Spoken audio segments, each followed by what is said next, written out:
Chapitre 19. Voyage des trois rois mages. Aux stations, les trois rois et les anciens étaient, chacun pour sa tribu, ce qu'est un père de famille pour sa maison. Ils partageaient et distribuaient la nourriture. Ils remplissaient eux-mêmes des coupes et donnaient à boire à tous. Les domestiques, parmi lesquels on remarquait des nègres, étaient assis par terre et attendaient patiemment que leur tour vînt être servi. Quelles étaient touchantes la simplicité et la douceur de ces bons rois. Ils partageaient ce qu'ils avaient avec les pauvres accourus à leur suite. Ils leur présentaient même des vases d'or et les faisaient boire comme de petits enfants. L'étoile qui conduisait les rois me produisait l'effet d'un globe rond suspendu à un fil lumineux, conduit par une main invisible et qui versait, comme par une bouche, sa lumière. Pendant la journée, je voyais les cortèges, précédés d'un corps lumineux, dont l'éclat surpassait toute clarté. Ils firent leur long voyage avec une vitesse surprenante.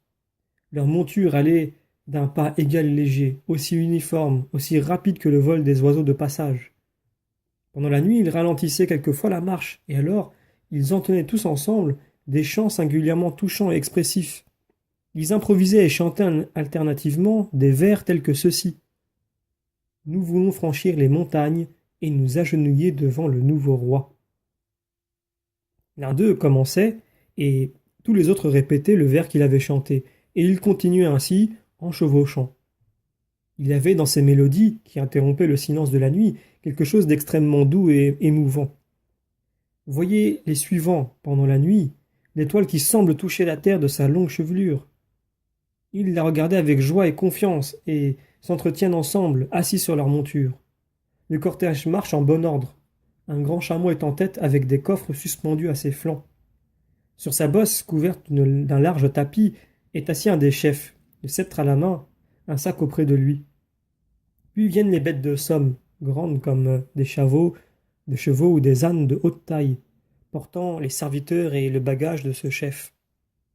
Le premier cortège est suivi du second, puis du troisième. Les chameaux vont à grands pas, mais sans bruit. Ils posent le pied avec tant de précaution qu'on pourrait croire qu'ils évitent de rien froisser. Ils ne remuèrent guère la tête, ni leur long cou. Les jambes seules sont en mouvement. Les hommes aussi procèdent avec le plus grand calme. Tout est si doux, on dirait un songe délicieux. Ici, une réflexion s'offre à mon esprit. Ces bonnes gens, qui ne connaissent pas encore le Seigneur, vont à lui avec tant d'ordre et d'une manière si paisible et si gracieuse. Et nous qui l'a racheté, comblés de ses grâces, nous suivons les processions avec une si frappante irrévérence.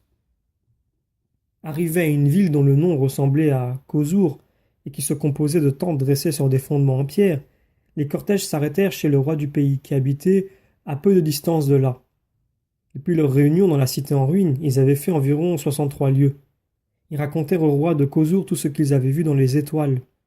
Ce récit le frappa d'étonnement. Il regarda à son tour l'étoile et il y vit un petit enfant avec une croix.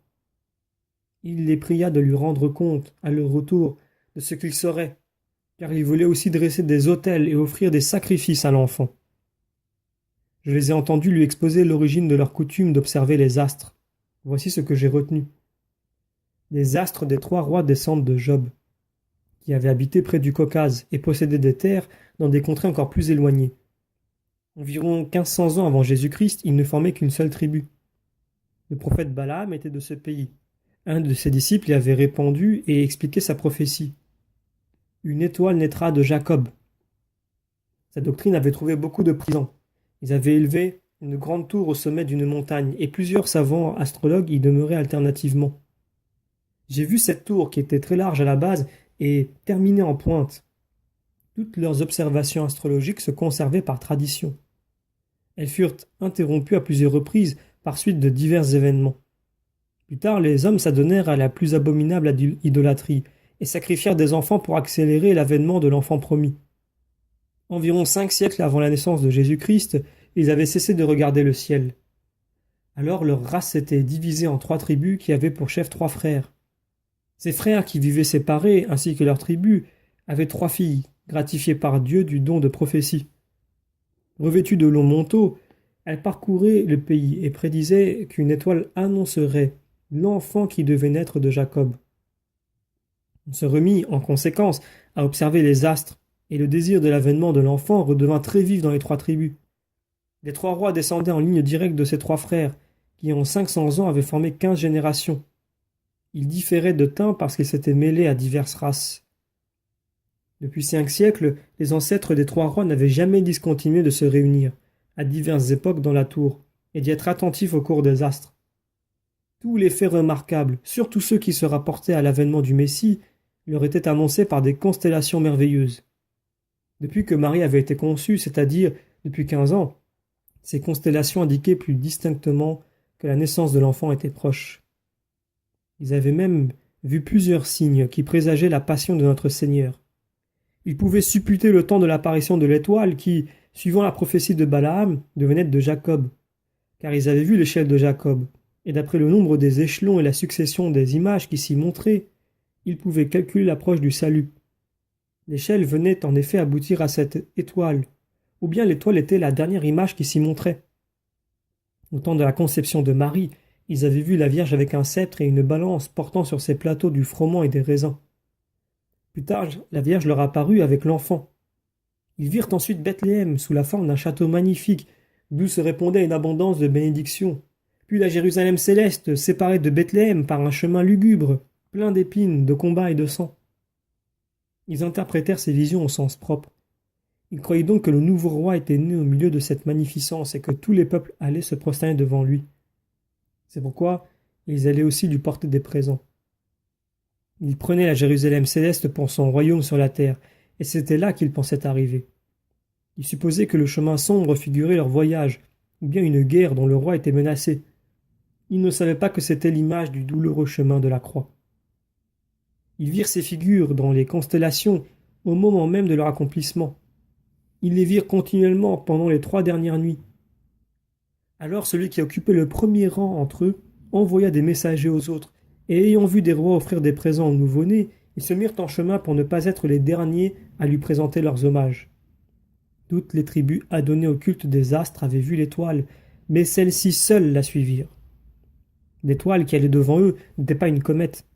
C'était un globe lumineux porté par un ange, et qui, après l'apparition de la Vierge au milieu des étoiles, s'était tout à coup mis en mouvement. Ils partirent donc dans l'attente de grandes choses et furent très étonnés de ne rien rencontrer de pareil. Ils furent non moins surpris de l'accueil d'Hérode et de l'ignorance de tous ceux qu'ils rencontraient. Lorsqu'ils arrivèrent à Bethléem, et qu'au lieu du château magnifique qu'ils avaient aperçu dans la constellation, ils ne virent qu'une grotte misérable, ils commencèrent même à avoir quelques inquiétudes. Cependant, ils restèrent inébranlables dans leur foi, et à la vue de l'enfant Jésus, ils reconnurent que tout ce qu'ils avaient vu dans les étoiles était accompli. Leur astrologie était combinée avec le culte des astres et accompagnée de prières, de jeûnes et de toutes sortes d'abstinences et de purifications. Le culte des astres exerçait une influence dangereuse sur les gens qui avaient de l'inclination au mal. L'heure de leur vision, ces derniers éprouvaient d'horribles convulsions qui les égaraient jusqu'à leur faire sacrifier des enfants. Mais les gens de bien, comme les 3 saints rois, virent ces choses sans trouble avec une clarté pleine de douce émotion, et ils en devinrent meilleurs et plus pieux.